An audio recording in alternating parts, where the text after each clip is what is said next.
Yo, check this out. This is Chuck D. And keep it locked. You are tuned into The Library. The Lies Are Buried with Tim Einenkel. Right here, right now, rapstation.com. What's up, y'all? This is Tim Einenkel, and welcome to The Library. Tonight, I have the great pleasure of interviewing rapper-producer oh-hen-knee Savant on his latest album, pronounced oh-hen-knee Savant. This Philadelphian-born artist has an incredible story. As mentioned, he was born in Philadelphia but spent his adolescence in West Africa with his uncle, where he did what other typical teens did, i.e. play soccer, but spent the majority of his after-school hours at his uncle's side in front of the piano, hours mastering scores of classical and gospel music, the only two genres his uncle allowed in the house. During these years, oh-hen-knee discovered and fell in love with the music that captured his generation back home in America, hip-hop. He began to teach himself hip-hop chords on the piano, unaware of sampling or synthesizing. As a teen, oh-hen-knee just assumed hip-hop productions were done with live instruments. He began writing his own raps. Here's my interview with him. Take a listen to it and check out his album. Peace. What was it about hip hop that spoke to you when you were a youth? And also, do you remember the first song or album that you heard that you were like, oh yeah, this is it, this is my joint? Man, can I remember the first song? I really don't know if I can remember a song. You know, you got to remember, like, coming up around that era. That's hip-hop. You know what I'm saying? Like, the community was hip-hop at that time. You know, some people I know would argue that their community today is hip-hop. And it's possible. It could be a reflection of the hip-hop of today. But I'm talking about that era hip-hop. And again, I don't think it's up for debate as to whether or not that era hip-hop is more watered down than this era's hip-hop, because the corporations are heavily involved in the making of this, so they are guiding the direction of this. They're really dictating what goes down, as opposed to, you know, when they first came on, they had no idea what it was, and so they were like, you know what do you guys do, and how does it work? You know what I'm saying? Like, who should we be talking to, and who are the DJs, and who they had to ask, because they didn't know what was going on. And when they first started to get involved, and there was already a culture that was thriving. So when I think about my childhood, yeah, I mean, I was coming up around that stuff, and that beginning era of hip hop, where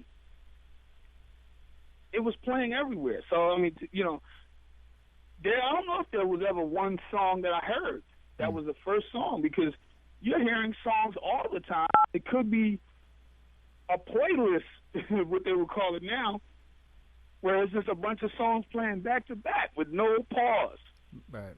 Because people loved it so much at the time, and, you know, people were walking past with boom boxes and stuff like that. So, I mean, I can't say exactly what was a song, but what it was about it that got me. I think it could be a mixture of things. I'm glad you asked me this, because I've never reflected on this myself as to what was it about the aesthetic or about the culture that's made me say, come on in. You know what I'm saying?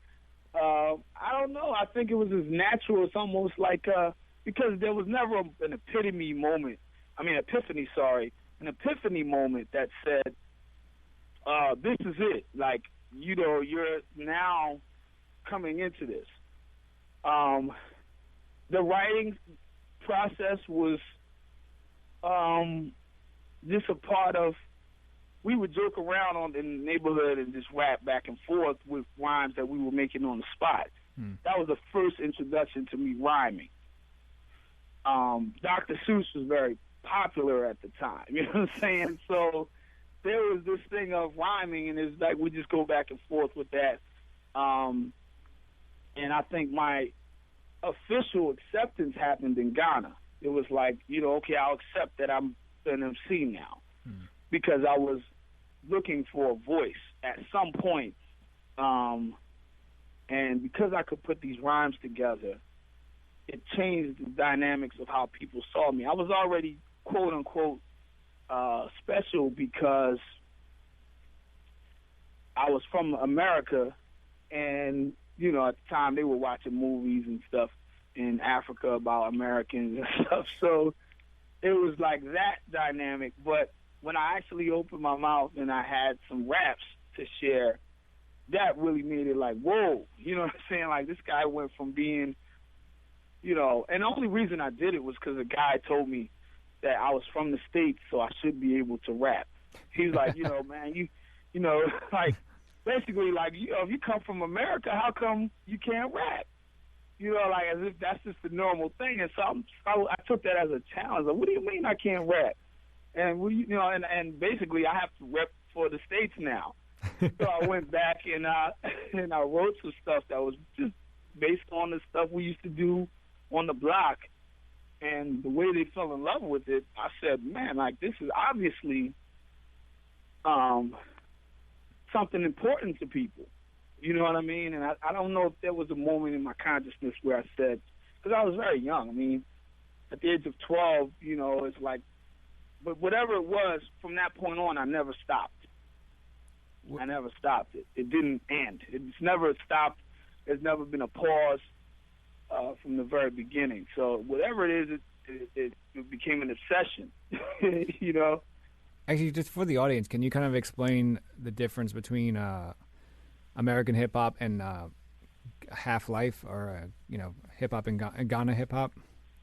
And which of your songs kind of best showcase the influence of hip life in your work? If I think of, first of all, there was a whole cultural movement that I got to experience, almost like while American hip-hop had experienced their moment, I got to experience a moment and kind of see what the founders of hip-hop experienced. Like, when this new thing is kind of, brewing, and all over people are talking about this thing, and there's a level of excitement that is there. And, we don't have to say it. No one has defined it. It's there. It's in the air. And at that moment, not even knowing as a kid that I'm a part of this thing, and not knowing how important it was, because every time I talk to someone from hip hop, that's the old school artists, the ones who started the movement, they say, man, I had no idea. Or if you watch interviews they'll all say, we had no idea, that we were making this. Right. And that's unfortunately how a lot of people end up getting robbed, because they don't see the value of it because they're in it. So yeah, I mean, when I think of hip life, being in the studio, Eddie Blay, who is my mentor at the time, and he was one of the finest and most prestigious rap vocalists I'd heard, because he took it seriously. Everything from his diction and his articulation when he rapped, he was about sounding a certain way, and he meant it. You know what I'm saying? And he was very much about articulation and being articulate. He was about even his stance when he stood and he rapped. It was important to him that he had a certain look and a certain he was a short brother, so his thing. But he was a giant when he rapped. You know what I'm saying? Like, he owned the room. I saw him walk in the room with a bunch of older cats. We were in the same school at one point, and a bunch of the senior students were there, and we were supposed to do this performance together. And he walked in, and they were all talking, and he basically he said silence. And, like, these are people that could have beat the heck out of us. But he made them, like, zip with the quickness, because he had a presence to him. And that type of thing is something that you learn. It's like, it's important. All of those things are relevant to an artist. But, yeah, to look at hip life, what it was then, a bunch of young cats, teenagers and, young cats, and some elders, played a role, who owned studios and also gave advice. But, yeah, it's a cultural thing. And it happened right under my nose. And so the breakout artist became Reggie Rockstone, who at the time was like, Michael Jackson in Ghana, man. Like, if he showed up, everybody's just going crazy because, he was the one who defined it.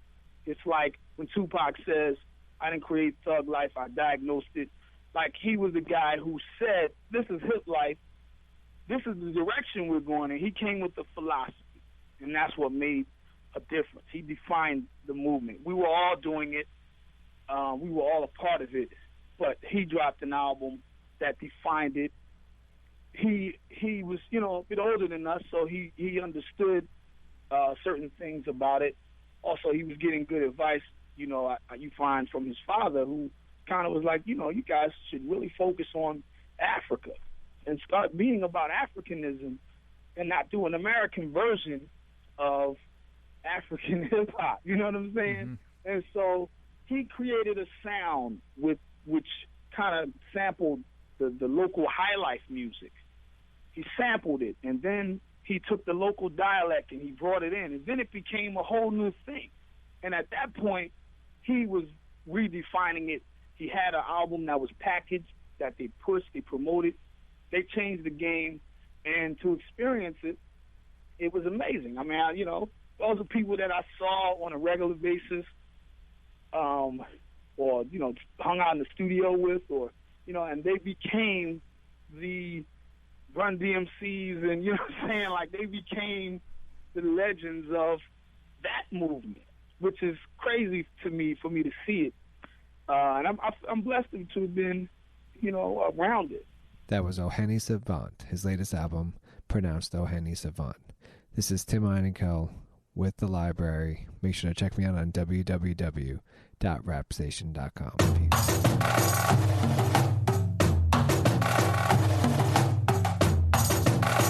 March with me. Listen. Guess who's back in the building? Rapping chameleon, I rap for the children. In foreign lands where the hunger might kill them. I keep the plight of my folk hung on my ceiling. Sorry, I'm not here to make it rain. This dance is for Chad, I go there to make it rain. Cause people ain't jamming in the famine. They're just praying for the answers. Anderson and sandwich, or maybe in the telephone. So we televise, hoping we get help of life from the hell strife. People talk about hell and the sobbing. For Japan, the hell was a tsunami. For the people of Haiti, it was an earthquake. September 11th, it was the World Trade. Pennsylvania in the Pentagons in the times. Was it us or the Lord trying to send a sign that it's an earthquake, run, it's an earthquake. Yes. See your homes and your domes when the dirt shake. When the sky moves and you see the earth break. Chaos arrives with our worst fate. It's an earthquake, everybody earthquake. Leave your worldly possessions for earth's sake.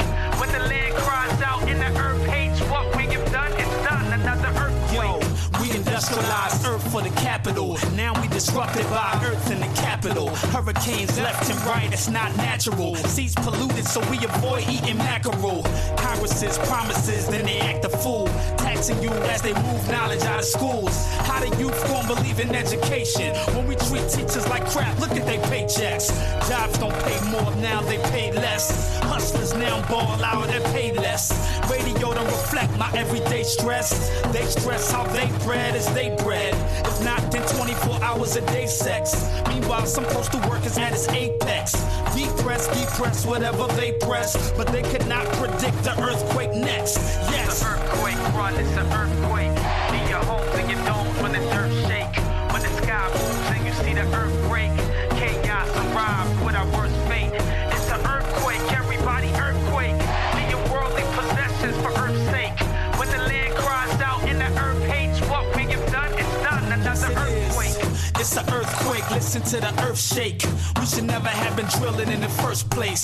Should've listened to the Indians who first came. And now we look like idiots with aeroplanes. See the kids crying, we dismiss science. The sky was a place we used to depict Zion. Now it's pigs flying, cause us pigs flying. We used to try to save the earth, now we skip trying. Why pretend like we feel like recycling when we just rather make bombs out of hydrogen? Rather just write raps about who we tighter than. People just wanna dance, so we write for them. These times of protests and peace signs, we need jobs more now that Steve died. Please God forgive those who teach lies. The greed, crime, and envy must be why. It's an earthquake in the north side, in the south side, even more died. In the west too, say it's not special, but it hit the east now, so we got stress too. Meet me outside if you wanna survive.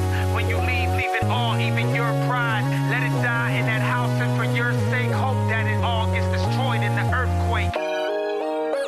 In the earthquake, earthquake, earthquake, earthquake, the earthquake, earthquake, earthquake, earthquake, in the earthquake, earthquake, earthquake, earthquake, the earthquake, earthquake, earthquake, in the earthquake, earthquake, earthquake, the earthquake, earthquake, earthquake, in the earthquake, earthquake, earthquake, the earthquake, earthquake, earthquake, earthquake, earthquake.